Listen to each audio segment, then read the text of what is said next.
What is up, Kick and Base gang? After about 100 hours in the Kick and Base dungeon, I have returned to show you guys the capabilities of Max for Live. As always, make sure to like and subscribe, and drop a comment if you have any ideas for a Max for Live device you want me to make. Let's get it. Alright, so for those of you that don't know what Max for Live is, it's a software that's included with the Suite version of Ableton, and it's essentially the coding behind Ableton. So the first versions of Ableton were designed in Max for Live, and if you want to check out any of the Max for Live devices, they're pretty much just more complex versions of like audio and MIDI effects, and they can control pretty much anything inside of Ableton. So any device that has this little icon right here is a Max for Live device. And for instance, this LFO, you'll see you can map this to pretty much anything inside of Ableton and it'll freely modulate it. So that's an example of a Max for Live device. And then this other one over here is called Device Randomizer. And the way this one works is you could just press this random button and then map this to any device within Ableton. And it's just going to freely randomize this. So again, it could pretty much do anything. But if you want to check out kind of what it can do, I would recommend just downloading some of the Ableton stock ones and just checking them out.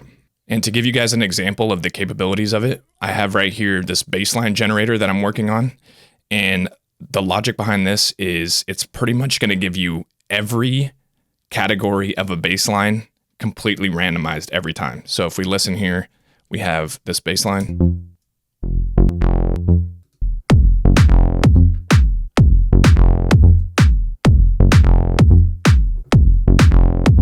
So in here we have this scale feature, which is going to map everything to scale. You choose the root note right here. And then over here, I have my own versions of scale that I designed. So the first one's just going to be one note.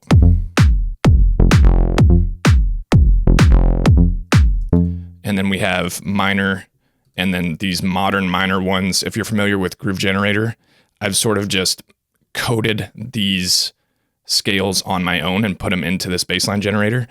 So you could pretty much do literally anything in sort of Max for Live, which is why it's so powerful. Then over here, we have this randomize button. So every time you hit this, it's going to give you a random sequence. So all these purple dots are notes.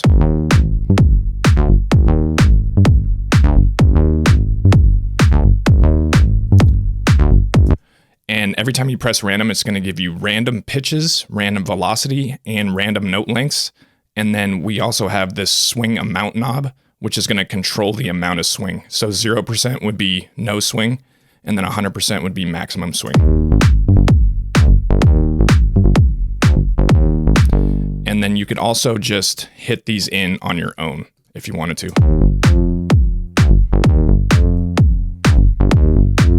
And just to give you guys a rough idea of how it works, this is what Max for Live looks like.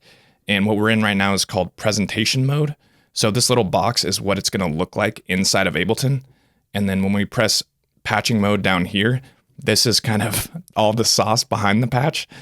And it takes a while to learn, but once you get it, it makes somewhat sense, and then it makes more sense over time. But just to give you guys sort of an idea of how it works. So this metronome, we have at interval 16th notes. So it's just going to give us this grid that's going to have 16 notes right here. And then this is what gives us the capability of just punching in the notes right here. So every time we press play and sort of inside of Ableton, it's going to start this grid. So if we look, so it's glitching out because there's so much shit going on. But yeah, so we have this grid where you could punch in the notes right here. And over to the right, this is another grid that follows the same timeline. And each of these dots, as you can see, like the blue dots right here, stands for 1 millisecond of delay. So every hit, it's going to give you a random, or so we could press random right here, and it's going to populate the dots. So the first note would be delayed by this number of milliseconds, and so on and so forth. And then every time you press random, it would give you another random millisecond delay. And then from there, we have the swing knob, which is right here. And the more we have this up, it's going to multiply that by the amount of milliseconds that we have the delay. So again, 0 would be none. And just to cover some of the stuff that makes a little bit of sense in here. So this is another grid. And here's where you can control the random duration. So these bars right here are how long the note is. So every time you press this message, which is in the user interface, the random note duration. So it's just going to give you a random length of the note. And then the second one is going to give you, if you look at the little bars in the background, it's going to give you a random velocity for each of those notes. And then after that, we have the random pitch.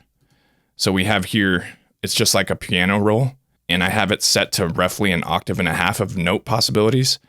So if you see the vertical axis of the random pitch, it's going to give you just a random note within it. And from there, we have, if you could see this is the scale mapping over here. So we have the one note, which is all the root note, and then so on and so forth. So after it makes the note, we send it over here, and then it maps the note within the scale. And I do realize that made absolutely zero sense. So I'm going to show you guys how I learned everything. So if you go to Ableton.com and go to packs, they have a building Max devices pack, and then you just download this and install it into Ableton. And if we go over here inside of Ableton, you could just open up the first project inside of here. And from here, it just goes literally step by step into everything that you guys need to know. So on the first patch, it's just going to tell you like exactly how everything is working. And then you have the next page over here, and you pretty much just got to follow along super slowly to figure out what's going on. And from there, they have 4 different parts that teaches you everything. So you got the introduction, and then lessons, which introduces you to different types of devices. And then finally examples, which shows you how to break down some of the most common or easily made devices. And for those of you that are actually interested in learning this, if you go to cycling64.com and then go to learn, you could scroll down and they have a bunch of online courses, some of which are free. And so far I've watched the Udemy one on Max for Live, creating your own audio tools in Max for Live. This is about 5 hours long, and you get a pretty good grasp of how to operate inside of Max for Live. And then I've also watched this entire tutorial on Music Hackspace, and you actually get 7 days free on this site. So if you could crank them out quick, you could pretty much learn it all in 7 days and not have to pay for anything. Lastly, if you go to cycling74.com and then go to learn, you could hit read Max documentation and then go to examples and tutorials over here and then hit Max tutorials. And this is just going to give you a step-by-step tutorial into how to use Max for Live. And it comes with a bunch of assets that are like mini projects to teach you how to learn.